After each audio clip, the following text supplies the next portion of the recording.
Buenos días, soy Mario de Lama Navidad y este es el segundo de los dos vídeos sobre la poesía animista. En el primero traté sobre la poesía animista laica y ahora hablaré sobre la cristiana. Antes de nada, debemos sentar una radical diferencia. Cuando yo hablaba de la obra de Garcilaso bajo la etiqueta de poesía animista laica, lo que pretendo hacer es insertarla en una coyuntura histórica específica, que es la de las primeras literaturas burguesas. Esto ya está explicado en otros vídeos, por lo tanto, lo que aquí me interesa explicar es a qué nos estamos refiriendo con la categoría de laica. Y es que, evidentemente, Garcilaso era cristiano. Entonces, ¿por qué decimos laica? Bueno, pues porque, como veíamos en el análisis de algunos de sus textos en el vídeo anterior, Garcilaso aspira a la salvación, es decir, a la unión armónica entre almas en un plano sublunar. Es decir, el alma con quien Garcilaso está tratando de unir la suya es, al fin y al cabo, pues la muchacha que le gusta, ¿no? Lo del ser cósmico, alma universal y todo eso, en realidad opera únicamente en el nivel ideológico. Y aunque sin duda tenemos que estudiar no solo cómo opera cada uno de los tres niveles, el político, el económico y el ideológico, sino también cómo se determinan entre sí, no podemos dejar en ningún caso que el nivel ideológico opaque lo real, es decir, las relaciones de producción y una forma determinada de amar, que por supuesto también es ideológico, claro. La cuestión es que como Garcilaso puede reproducir su subjetividad en el plano sublunar, sin la necesidad de Dios, consideramos que su producción es laica. En cambio, los llamados místicos aspiran a unir su alma con Dios en un plano supralunar, y es por eso que vamos a concebirla como cristiana. En el instituto seguramente os han explicado que es neoplatonismo cristiano o algo parecido, ¿no? Y realmente no se equivocaban. Lo que pasa es que decir neoplatonismo cristiano está deshistorizando del todo la producción, ¿no? En cambio, decir poesía animista, laica o cristiana, lo que está haciendo es insertarla en una coyuntura histórica muy específica, ¿no? Que es lo que aquí pretendemos. Bien, anunciaba en el vídeo anterior que este otro va a tratar o iba a tratar sobre Fray Luis de León, San Juan de la Cruz y Santa Teresa de Jesús. Y que si quería hablar de cada uno de ellos y no de solo, por ejemplo, San Juan de la Cruz como paradigma, es porque considero realmente que existen diferencias notables entre sus obras, más diferencias que las que podría haber entre autores que se pueden categorizar bajo poesía animista laica, ¿no? Y repito lo que decía en el vídeo anterior, que esto no es mi especialidad y que por lo tanto toda crítica es bienvenida. Bien, vamos a empezar con Fray Luis de León, ¿no? Bueno, pues él nace en 1528 y fallece en 1591. Con 15 años va a ingresar ya en la Orden de los Agustinos en Salamanca y allí va a pasar la mayor parte de su vida. Y al igual que los otros dos personajes de los que aquí vamos a tratar, pues Fray Luis es una figura controvertida, ¿no? Y es que en 1572 va a ingresar en la cárcel por casi 5 años y fue perseguido por la Inquisición debido a su traducción del Cantar de los Cantares de 1561. Y es que sabemos que con el Concilio de Trento, que va desde 1545 a 1563, se va a prohibir la difusión del texto bíblico en lengua romance, ¿no? Bueno, aparte de esto, pues tiene otros textos importantes, como podría ser de los nombres de Cristo, que de hecho va a escribir en Presidio, pero aquí hemos venido a hablar de la poesía, ¿no? Y es que, bueno, además de unos 5 sonetos, su obra está compuesta de 23 odas, temática moral, religiosa, ¿no? Y algunos de ellos, pues también fueron escritos en la cárcel. Sin embargo, no debemos caer en la trampa, que se hace mucho, de analizar estos textos como fruto de un presidio, ¿no? Sino que lo que tenemos que hacer es estudiarlo a nivel estructural, ¿sí? Y bueno, podemos decir que las odas de Fray Luis van a operar bajo la lógica de la negación.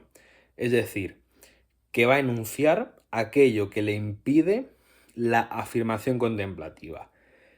Ahora va a quedar más claro. Él construye su obra desde el ideal de la verdad como belleza y armonía, tratando de resolver el conflicto entre la estancia sublunar y la supralunar mediante el dominio de la forma, es decir, del significante.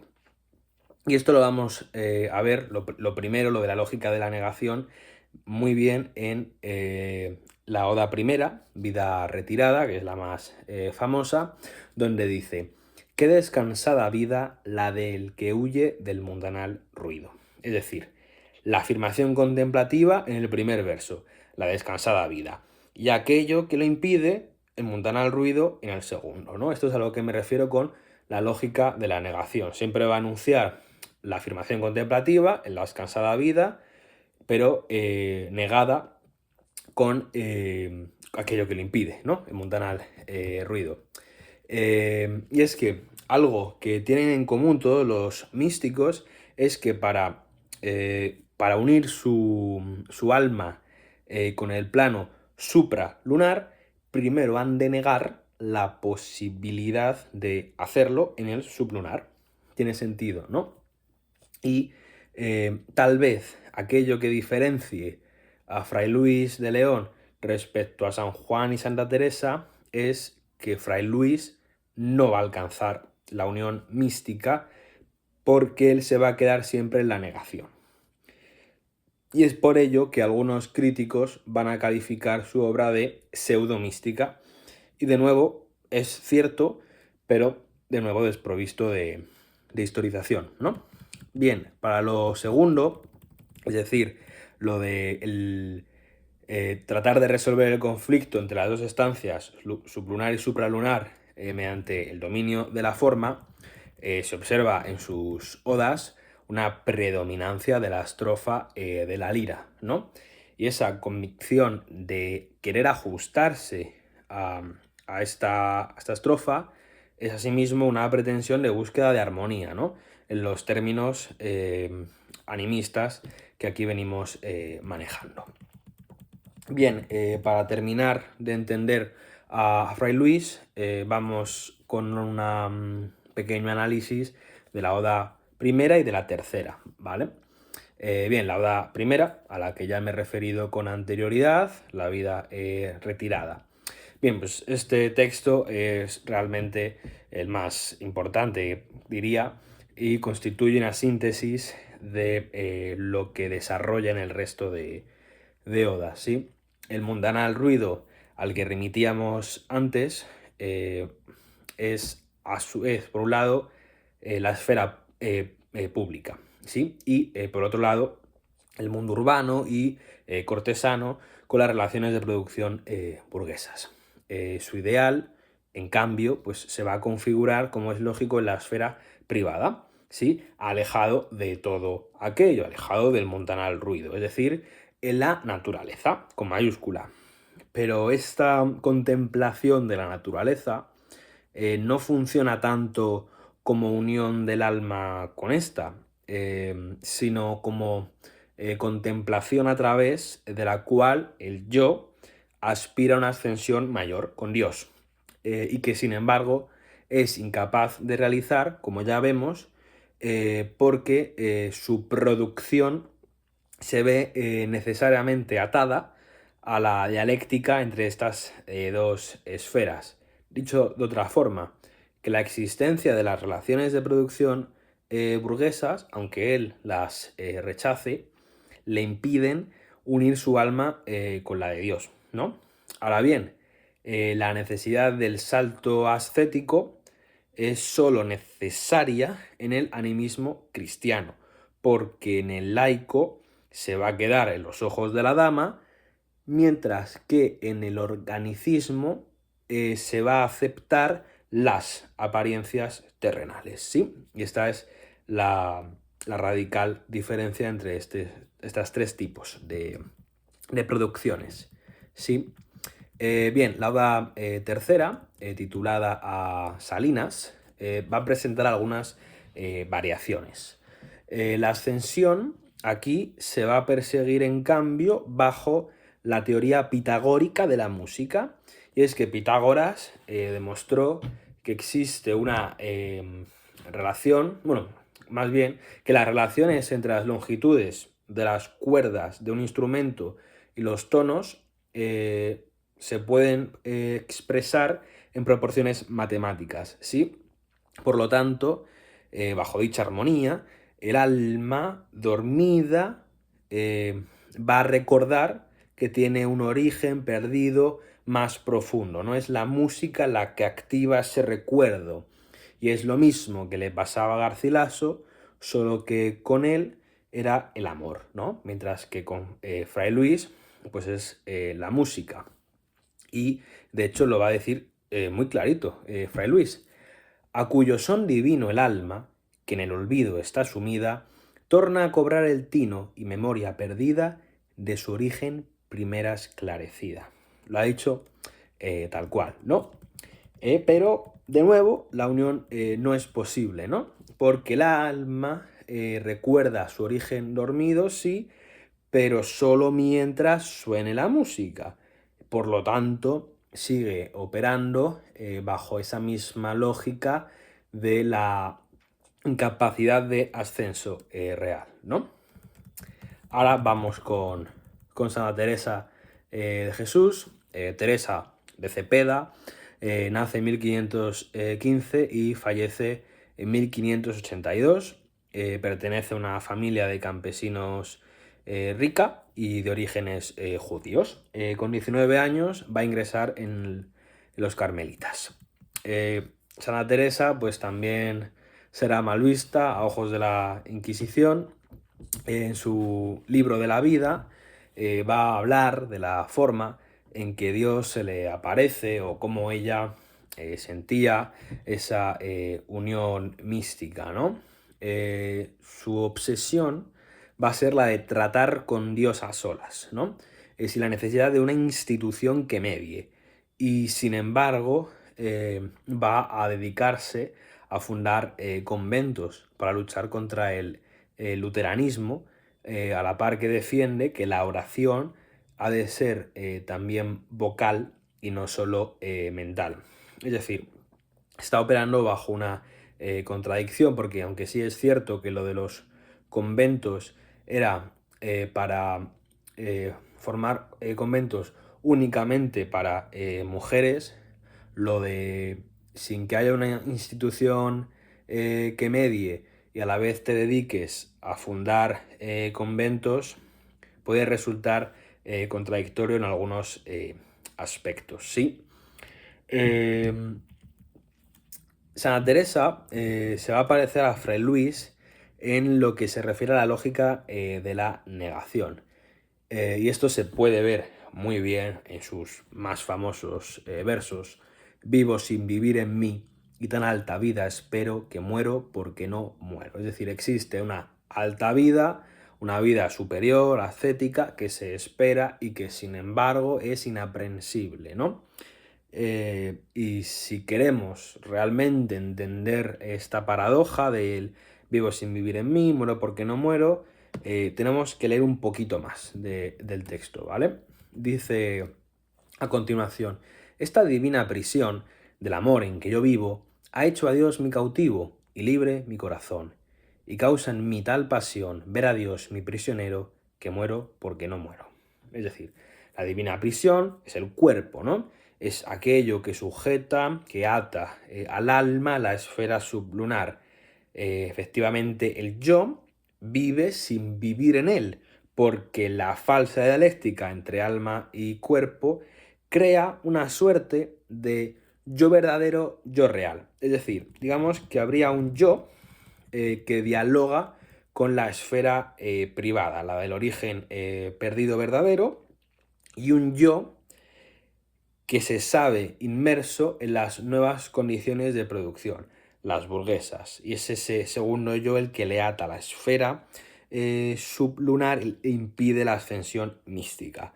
Ahora bien, no nos confundamos, porque ese yo verdadero, es decir, ese yo que se imagina libre y verdadero, en realidad está igualmente producido bajo las relaciones de producción burguesas, ¿no? Lo que pasa es que el yo lo imagina como una esfera radicalmente diferente. Y eso tal vez sea lo más interesante de Santa Teresa. Morir supondría desprenderse del cuerpo, ¿no? Para que el alma ascienda, como en los dibujos animados. Pero realmente muero porque no muero, podríamos traducirlo a Dios maldiga las relaciones de producción burguesas que me impiden unirme con él. En este poema hay más cosas interesantes, sobre todo el hecho, muy sintomático, de que trate a Dios como su cautivo. Es decir, hay una relación de posesión, ¿no? Y no olvidemos que la obsesión de Santa Teresa era mediar con Dios a solas, ¿sí? Lo que Santa Teresa está haciendo en realidad es producir un Dios individual para ella sola y que solo es pensable bajo la coyuntura histórica de la transición. Es decir, es un Dios que ha de acabar con la burguesía y que sin embargo, para que se pueda entablar esa relación individual con él, es necesaria a su vez la destrucción del orden feudal. Se podría pensar que eso es un poco forzado, porque me estoy justificando bajo un solo verso, pero es que además Santa Teresa tiene un poema donde literalmente mantiene un diálogo con Dios, que empieza con: si el amor que me tenéis, Dios mío, es como el que os tengo, decidme en qué me detengo, ¿vale? Por si lo quieren comprobar, es así el poema. Pero lo peor de esto no es que Santa Teresa pretenda mantener un diálogo con Dios, es decir, unión entre almas iguales, esfera privada, individual, sino que es que encima Dios le contesta, ¿no? Es bastante descarado en ese sentido, ¿sí? Y para acabar, vamos con San Juan de la Cruz, también conocido como Juan de Yepes. Va a nacer en Fontiveros, Ávila, en 1542 y fallece en 1591. Carmelita también, amigo de Santa Teresa, por ayudar a fundar conventos a partir de 1567, encarcelado también en 1577. Pero el tío huye y seguirá pues escribiendo y tal, ¿no? Me voy a centrar aquí en el cántico espiritual, trazando algunos aspectos claves. Es un texto complejo y es que no resulta extraño que la forma en que debemos acercarnos a él se haya discutido tanto. Vamos a intentar entender por qué. Podemos decir a rasgos generales que en el texto hay la historia, que es una búsqueda de amor en un ambiente pastoril, iniciada por la mujer en busca de su amado, ¿sí? Esta búsqueda se interrumpe en la estrofa 13, que es un primer corte irracional, cuando se produce el encuentro entre los amantes. Y luego va a haber una segunda ruptura entre las estrofas 22 y 33, dentro del mismo encuentro, como una caja china, en la que los amantes recuerdan un encuentro amoroso previo.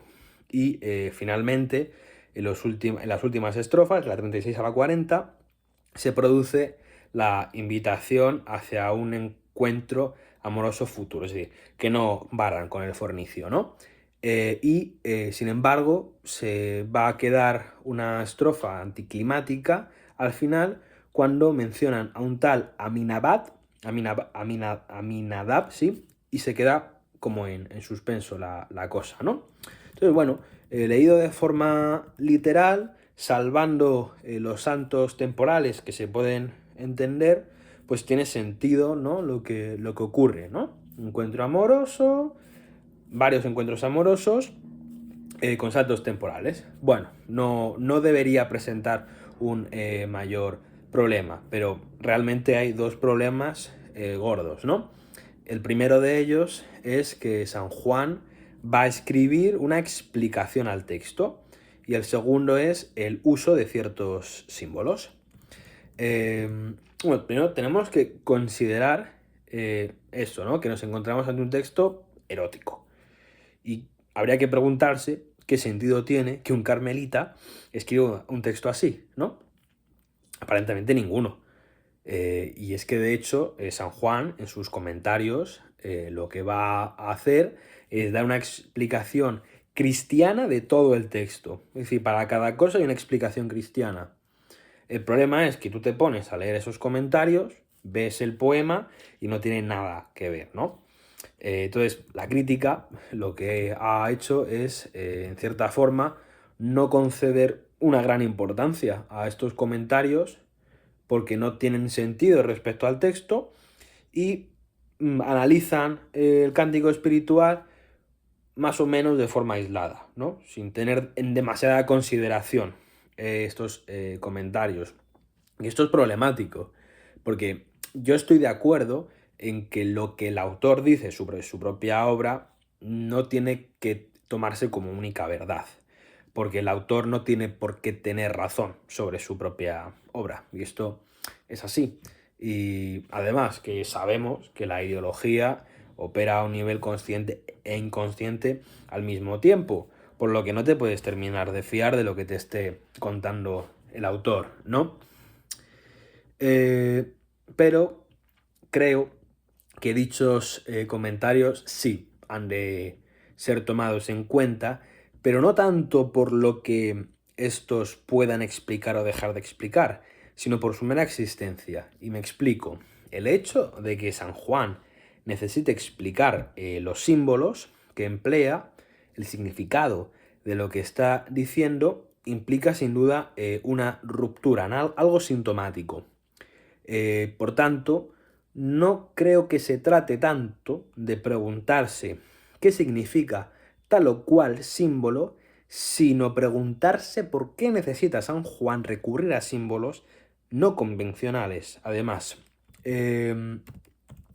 si unimos los comentarios de Julio Rodríguez Puertolas y de Juan Carlos Rodríguez, tal vez podamos sacar algunas ideas en claro. El primero de ellos va a notar que la unión que San Juan persigue es paradójica, porque en ella el alma humana es y no es ella misma inmersa en el concepto Dios, ¿sí? Que es plenitud de vida, que es muerte de toda conciencia, goce tal pleno que no tiene conciencia de sí mismo. Es decir, que es algo inefable, ¿vale? Hay, digamos que en San Juan un intento de explicar toda esa experiencia mística de una forma racional, pero claro, cuando trata de poner en palabras toda esa unión, de forma racional falla.